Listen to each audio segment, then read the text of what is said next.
Hello everyone, आज हम लोग पढ़ेंगे विटामिन के बारे में। तो विटामिन के को हम एंटी हेमरेजिक फैक्टर भी कहते हैं। क्यों? क्योंकि इसकी डेफिशिएंसी से अनकंट्रोल्ड हैमरेज हो जाता है, क्योंकि जो हमारे ब्लड के क्लॉटिंग फैक्टर्स होते हैं वो डिक्रीज हो जाते हैं। वो हम आगे देखते हैं। So it is an anti-hemorrhagic factor and its deficiency produce uncontrolled hemorrhage due to deficiency in blood coagulation. So it has three structures or three forms: vitamin K1, K2 and K3. तो जो K1 और K2 है वो natural forms है and K3 is synthetic form. तो vitamin K1 को हम phyloquinone भी कहते हैं. It is derived from plants. Vitamin K2 को हम मेनाक्विनोन भी कहते हैं. It is derived from micro organisms. And vitamin K3 को मेनाडायोन कहते हैं. It is synthetic form of vitamin K2, alkylated form of vitamin K2. तो विटामिन K हमें अपने फूड में कहाँ कहाँ मिल सकता है? So it is found in cabbage, cauliflower, spinach, green vegetables, tomato, cheese, dairy product, meat, egg yolk, and it is synthesized by microorganism in the intestinal tract. तो हमारे गट में भी ये प्रोड्यूस होता है. So it is absorbed only in the presence of bile salts. इसलिए जो biliary obstruction के पेशेंट्स होते हैं उनमें विटामिन के की डेफिशिएंसी हो जाती है. बिलियरी ऑब्स्ट्रक्शन या लीवर डिसीज के पेशेंट्स में विटामिन के की डेफिशिएंसी हो जाती है. क्यों? क्योंकि vitamin K is absorbed only in the presence of bile salts. It is stored in liver and it is transport to liver in the form of chylomicrons. तो विटामिन के फंक्शंस क्या क्या है? इसका first and most important function is blood coagulation. Blood की coagulation में help करता है, इसलिए इसे एंटी हेमरेजिक फैक्टर भी कहते हैं.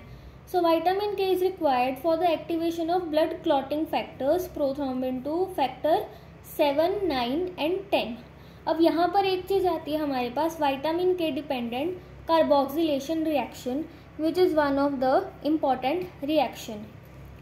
तो इसमें मेनली क्या होता है कि ये जो रिएक्शन है वो ब्लड क्लॉटिंग फैक्टर्स को एक्टिव फॉर्म में लेकर आता है. मेन चीज़ इसका ये है. So blood clotting factors are synthesized in liver in inactive form and converted to active form by vitamin K dependent carboxylation reaction. ये फॉर्म inactive फॉर्म में ये बने थे और अब ये एक्टिव फॉर्म में कन्वर्ट होंगे इस रिएक्शन की हेल्प से. तो इसमें क्या होता है कि हमारे पास ये इनएक्टिव फॉर्म है वो एक्टिव फॉर्म में कन्वर्ट हो रही है. So this is the inactive form glutamyl residue of precursor protein. ये अल्फा कार्बन हो गया, ये बीटा कार्बन है और ये इसका गामा कार्बन है. तो गामा कार्बन पे एक और कार्बन का ग्रुप यहाँ पर ऐड होगा और वो एक्टिव फॉर्म होगा. So it is the gamma carboxy glutamyl residue of precursor protein which is the active form. अब ये किस एंजाइम की हेल्प से हो रहा है? विटामिन के डिपेंडेंट कार्बोक्सिलेज एंजाइम की वजह से. अब यहाँ पे एक चीज़ आती है हमारे पास, डाइक्यूमारोल और warfarin. These two drugs are structurally similar to vitamin K and inhibit vitamin K. तो ये दो ड्रग्स विटामिन के को इनहिबिट कर देती हैं. सेकेंड हमारे पास आता है carboxylation of glutamic acid residue of osteocalcin.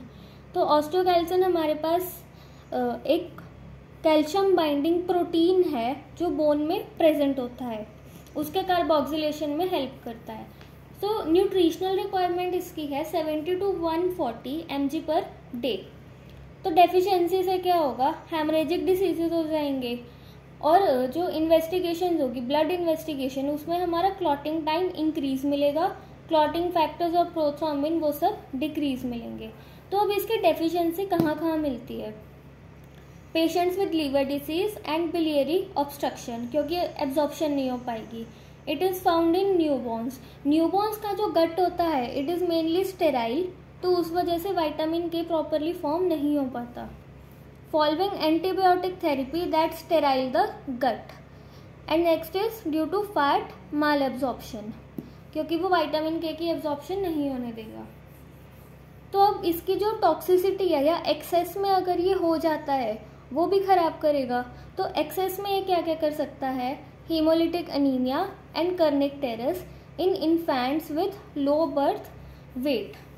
और ये चीज़ मेनली कौन करता है, मेनाडायोन, उसकी वजह से हीमोलिटिक अनीमिया होगा और कर्निक टेरस होगा। तो इसके केस स्टडी में हम क्या देखने को मिल सकता है, that a new born was presented to medicine OPD with bleeding from his umbilical stump. एक तो न्यू बॉर्न है, ऊपर से ब्लीडिंग हो रही है, एंड एग्जामिनेशन पे हमें क्या मिलता है कि जो उसका क्लॉटिंग टाइम था वो इंक्रीज मिला है। सो फर्स्ट क्वेश्चन है, what is the most probable cause और डायग्नोसिस। तो diagnosis is haemorrhagic disease of newborn and the most probable cause is vitamin K deficiencies. तो role of vitamin in our body हमने देखा, what happens on in deficiency, what is the relation of warfarin and this vitamin, दोनों opposite काम करते हैं, antagonism है। What if this vitamin is found in excess in our body, and next is what is vitamin K dependent carboxylation reaction. Thank you.